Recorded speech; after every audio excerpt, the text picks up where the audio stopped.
Hello everyone. आज की video में हम डिस्कस करेंगे कि मेडिसिन को देखकर उसके यूज़ का कैसे पता करें, यानी कि दवा के नाम से दवा के काम को कैसे पहचानें। तो ये हमारा पार्ट 2 है। पार्ट 1 हम ऑलरेडी डिस्कस कर चुके हैं, तो पार्ट 1 वीडियो का जो लिंक है वो इसी वीडियो के डिस्क्रिप्शन बॉक्स में आपको मिल जाएगा। तो चलिए वीडियो को स्टार्ट करते हैं। देखिए, एक वर्ड होता है सफिक्स। सफिक्स का मतलब होता है जो कि किसी के नाम के पीछे लगता है। तो हम दवाई के अंदर भी जो मेडिसिन का नाम है उसके पीछे एक वर्डिंग लगी हुई होगी, उसको हम सफिक्स बोलेंगे। तो सफिक्स देखकर हम पहचानेंगे कि उस दवा का क्या काम है और वो जो दवा है वो किस ग्रुप से बिलोंग करती है। तो दो चीज़ों के बारे में हमें केवल सफिक्स देखकर पता लग जाएगा। तो देखते हैं क्या क्या वो एग्जाम्पल्स हैं। देखिए, डेजोल सफिक्स है। अगर किसी मेडिसिन के पीछे डेजोल लगा है, जैसे कि एल्बेंडाजोल, मेट्रिंडाजोल, मेबेंडाजोल, तो जिस भी मेडिसिन के पीछे डेजोल सफिक्स लगा है वो सभी एंटी हेलमिंटिक ग्रुप की दवा होती है। उनका काम क्या होता है? उनका काम होता है वो एंटी वो मेडिसिन होती है। कहने का मतलब ये है कि अगर पेट के अंदर कीड़े हैं, ठीक है, तो उसको मारने के लिए इसका यूज किया जाता है, या फिर आंत के अंदर कीड़े हैं तो वहाँ आंत के कीड़ों को मारने के लिए भी इसका यूज किया जाता है। ठीक है, तो कैटेगरी तो हो गई ये, और इसका यूज़ क्या होगा? इसका यूज है एंटी वोम, यानी पेट और आंत के कीड़े को मारने के लिए इसका यूज किया जाता है।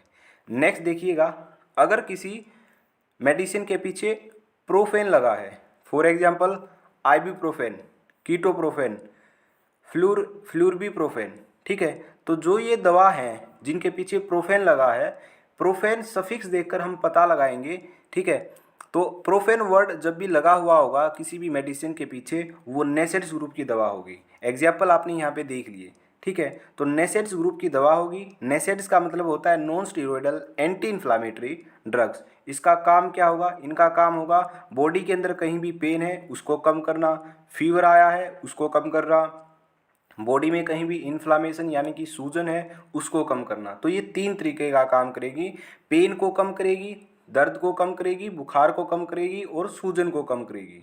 ठीक है, तो दो चीज़ें यहाँ से पता लगी। अगर किसी मेडिसिन के पीछे प्रोफेन लगा हुआ है तो वो नेसेड्स ग्रुप से बिलोंग करेगी और उसका जो यूज है वो ये यूज रहा।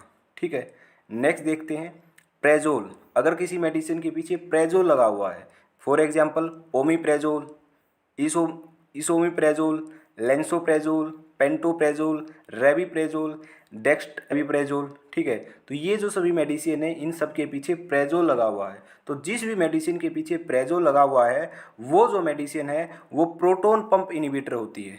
यानी कि हमारे पेट के अंदर होता है प्रोटोन पंप, उसको इनिबिट कर देती है, रोक देती है। प्रोटोन पंप के काम, जो काम करता है ना प्रोटोन पंप, उसको रोक देती है। ठीक है, तो जो भी प्रेजोल वर्ड लगा हुआ होता है जिस भी मेडिसिन के पीछे, वो प्रोटोन पंप इनिबिटर ग्रुप की दवा होती है और इनका काम होता है एसिडिटी को रोकना। ठीक है, अगर किसी को एसिडिटी की प्रॉब्लम है तब उस कंडीशन में ये दवा दी जाती है। पेप्टिक अल्सर, पेट के अंदर छाले होते हैं, उस कंडीशन में ये दवा दी जाती है। ड्यूडेनल अल्सर यानी कि आंत के अंदर छाले होते हैं तो उस कंडीशन में भी ये दवा दी जाती है। ठीक है, अल्सर का मतलब छाले होता है, तो एसिडिटी हो उसको ठीक करने के लिए, या फिर छाले हो, या चाहे तो वो पेट के अंदर हो या फिर आंत के अंदर हो, दोनों ही कंडीशंस के अंदर जो ये दवा है ये यूज की जाती है। Next gliptin. अगर किसी मेडिसिन के पीछे ग्लिप्टिन लगा है, for example sitagliptin, vildagliptin, saxagliptin, alogliptin, linagliptin. ठीक है, आपको यहाँ पिक्चर्स के अंदर भी दिख रहा होगा। हाँ, देखिए हर स्लाइड के अंदर आपको कुछ ना कुछ पिक्चर दिख रही हैं। ठीक है, तो ये भी आपको ध्यान देना है। ठीक है, ब्रूफेन, तो यहाँ से आप पता लगा सकते हो, जैसे कि आपके पास ये मेडिसिन है तो यहाँ से देखोगे कि इसके पीछे क्या लगा हुआ है, प्रोफेन लगा है, यानी कि ये नेसेड्स ग्रुप से बिलोंग करती है। इसका यूज आपको ये पता ही हो गया। ठीक है, तो इस तरीके से पिक्चर भी देखो, मैंने इसीलिए लगाई है। यहाँ पे दिख रहा होगा सीटाग्लिप्टिन, यहाँ वर्ड क्या लगा है? ग्लिप्टिन लगा है। तो ग्लिप्टिन लगा है तो ग्लिप्टिन वर्ड देखते ही आपको समझ जाना है ये एंटी डायबिटिक मेडिसिन है, यानी कि शुगर के जो पेशेंट है जिसको डायबिटीज हुई होती है वहाँ पे इसका यूज किया जाता है। ठीक है, देखिए पार्ट 1 के अंदर भी मैंने आपको रिकमेंड की थी एक चीज़। ठीक है, अभी भी मैं आपको बता रहा हूँ। अगर आप स्टूडेंट हैं, अच्छे तरीके से चीज़ सीखना चाहते हो, याद करना चाहते हो, तो पेन लीजिए और कॉपी लीजिए और कॉपी में लिखना स्टार्ट कीजिए, तभी आपको ये चीज़ें याद होगी, अदरवाइज याद नहीं होंगी। ठीक है, आगे बात करते हैं। अगर किसी मेडिसिन के पीछे टेरोल लगा हुआ है, ठीक है। तो टेरोल लगा हुआ है तो जैसे बाम्ब्यूटेरोल है ना, सेल्मेटेरोल, फोर्मोटेरोल, तो टेरोल वर्ड लगा हुआ है, वो जो मेडिसिन है वो बिलोंग करती हैं ब्रोंकियोडाइलेटर से। वो जो मेडिसिन है वो ब्रोंकियोडाइलेटर्स होती हैं, ब्रोंकियो प्लस डाइलेटर। ब्रोंको का मतलब होता है ब्रोंकाई से, ब्रोंकाई यानी लंग्स से रिलेट करता है। श्वास जो नली होती है, सांस लेने की नली जो होती है उसको ब्रोंकाई बोलते हैं, जो कि लंग्स में जाके खुलती है, ठीक है, उसको ब्रोंकाई बोला। डायलेटर, डायलेट का मतलब होता है एक्सपेंड कर देना, ठीक है। मान लिया पहले हमारी जो सांस की नली है उसका डायमीटर इतना था, तो ब्रोंकियो डायलेटर के बाद इतना हो जाएगा, यानी कि उसका जो डायमीटर है वो इंक्रीज कर जाएगा। तो ये होता है डायलेटर का मतलब, डायलेशन, एक्सपेंड करना, ठीक है। तो देखिए मैंने क्या बताया, जिस भी मेडिसिन के पीछे टेरोल वर्ड लगा हुआ है वो ब्रोंकियोडाइलेटर्स होते हैं। ब्रोंकियोडाइलेटर का मतलब होता है जो ब्रोंकियाई को डायलेट कर दे, एक्सपेंड कर दे, ठीक है। अगर किसी को सांस लेने में तकलीफ हो रही है, देखिए सांस लेने में तकलीफ कब होती है, जब हमारी जो सांस की नली है उसके अंदर सूजन आ जाती है। अब अगर सूजन आ जाएगी तो सांस लेने का जो रास्ता है वो कम हो जाएगा, डायमीटर कम हो जाएगा। तो ब्रोंकियोडाइलेटर क्या करते हैं, उस सांस की नली को खोल देते हैं, थोड़ा सा एक्सपेंड कर देते हैं, डायलेट कर देते हैं। तो इसलिए अगर किसी को सांस लेने में दिक्कत हो रही है तो वहाँ पे ब्रोंकियोडाइलेटर्स का यूज किया जाता है, ताकि जो एयर है वो अच्छे तरीके से लंग्स के अंदर जा सके और जो व्यक्ति है वो सांस ले सके, उसको सांस लेने में कोई प्रॉब्लम ना आए। तो यहाँ पे साफ साफ लिखा हुआ है ब्रोंकियोडाइलेटर्स, जो ये टेरोल वर्ड लगा है, ये मेडिसिन का काम है जो लंग्स के अंदर मसल्स होती हैं उनको रिलैक्स करना और वाइड करना, ठीक है। एयरवे ब्रोंकियाई को कहते हैं, ब्रोंकियाई सांस की नली को ही कहते हैं, ठीक है। आगे देखते हैं, आगे क्या है, साइक्लिन। अगर किसी मेडिसिन के पीछे साइक्लिन लगा है, जैसे टेट्रासाइक्लिन, डॉक्सीसाइक्लिन, मीनोसाइक्लिन, ऑक्सीटेट्रासाइक्लिन, यहाँ पे आपको दिख रहा होगा डॉक्सीसाइक्लिन का कैप्सूल है, ठीक है, यहाँ भी साइक्लिन वर्ड लगा है। तो साइक्लिन वर्ड भी जिस भी मेडिसिन के पीछे लगा है वो टेट्रासाइक्लिन एंटीबायोटिक्स होती हैं। एंटीबायोटिक्स का आपको मतलब पता ही है, जो एंटी माइक्रोबियल होती है, जो माइक्रोब्स को किल करती है। अब ये कहाँ कहाँ काम आएगी, इसका यूज़ देखिए।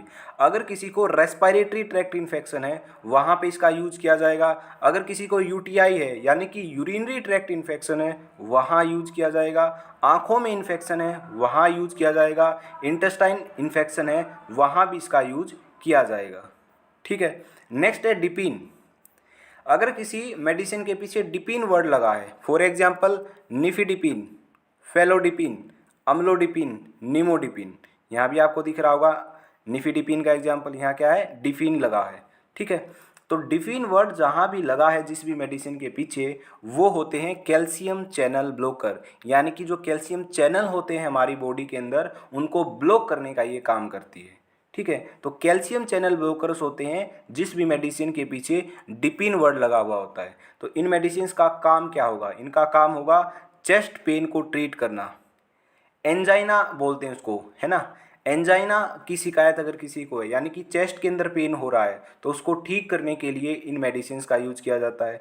दूसरा इसका यूज है हाइपरटेंशन, यानी कि हाई ब्लड प्रेशर की अगर किसी को समस्या है तो हाई ब्लड प्रेशर को भी नॉर्मल करने के लिए इन मेडिसिन का यूज किया जाता है, ठीक है। तो जब भी आपको कोई भी आप मेडिसिन पढ़ रहे हो, अगर वहाँ पे आपको मेडिसिन के पीछे डिपिन लिखा हुआ मिला तो तुरंत समझ जाना कि डिपिन लिखा हुआ है, इसका मतलब ये कैल्शियम चैनल ब्लॉकर है और इसके दो ही काम होंगे, या तो ये चेस्ट पेन में यूज होगा एंजाइना के अंदर, या हाइपरटेंशन के अंदर यानी कि हाई बीपी के अंदर, जो ब्लड प्रेशर हाई हुआ है उसको नॉर्मल करने का जो ये दवाइयाँ हैं ये काम करती हैं। तो ये इसका यूज है और ये इसकी क्लास है जिससे ये बिलोंग करता है। तो ये चीज़ें हमने यहाँ से फाइंड आउट कर ली हैं, ठीक है। तो ये थी हमारी पार्ट 2 वीडियो जिसके अंदर हमने कुछ सफिक्स के बारे में जाना कि अगर ये सफिक्स कहीं भी आपको दिखते हैं तो उससे आपको पता लगेगा इसका यूज क्या है और ये किस कैटेगरी से बिलोंग करता है। मैं एक बार फिर से आपको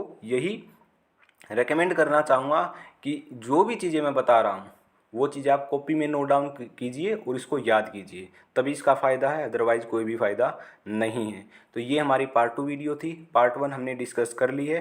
पार्ट 1 का जो लिंक है वो आपको डिस्क्रिप्शन बॉक्स में मिल जाएगा और साथ ही पार्ट 3 भी इसका आएगा और पार्ट 3 का भी जो लिंक है वो आपको इसी वीडियो के डिस्क्रिप्शन बॉक्स में मिल जाएगा जैसे ही पार्ट पार्ट 3 बनता है और जैसे ही यूट्यूब पे अपलोड होता है। ठीक है, तो आप डिस्क्रिप्शन बॉक्स चेक कीजिए, वहाँ पे आपको पार्ट 3 पार्ट 1 दोनों मिल जाएंगे। तो आज की वीडियो में इतना ही, तो मिलते हैं नेक्स्ट वीडियो के अंदर।